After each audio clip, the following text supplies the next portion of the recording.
What was your first meditation experience ever? Do you remember it? Like the first time you were ever introduced to any form of meditation? I was a young kid in Malaysia, and I decided to try a form of meditation that I learned from a book called The Silva Method, a really old 1960s, 1970s book.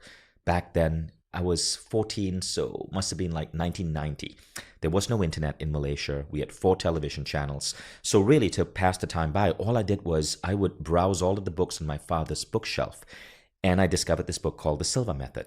Now, the book captivated me because it spoke about how the mind can heal the body. What was happening to me back then is I was having a really horrible skin problem. My face was covered in acne. I had very little confidence. I considered myself ugly. I had difficulty making friends at school.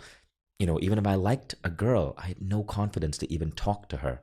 And so when I read in this book that the mind can heal the skin, I was game on. I want to figure this out. So I tried practicing. Nothing happened. I continued practicing. Nothing happened.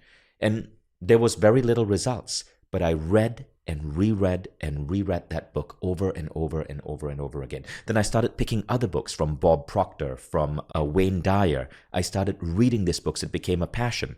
And slowly, things began to click.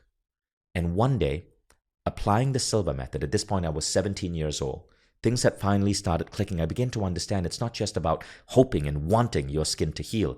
There was a process, there was a method, there was a psychology. When it clicked, in 5 weeks, I completely healed my skin. 5 years of skin disease healed in 5 weeks. Today, science talk about this as a thing. It's called psychodermatology, how your mind influences your skin.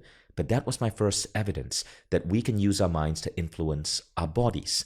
Now, the next thing I did was I decided to see, can I use my mind to accomplish a really big goal? For me, that was qualifying for the US Open Taekwondo Championships. Taekwondo is Korean karate. I was really into it. And I managed to qualify. My first ever trip to the United States, which was my dreamland. Since I was like a kid, I wanted to go to America.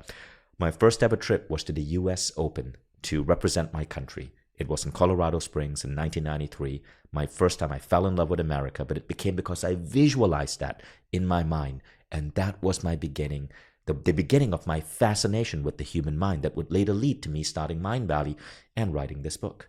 That's amazing. I love that story for so many reasons. Because, well, let me just break this down for everyone.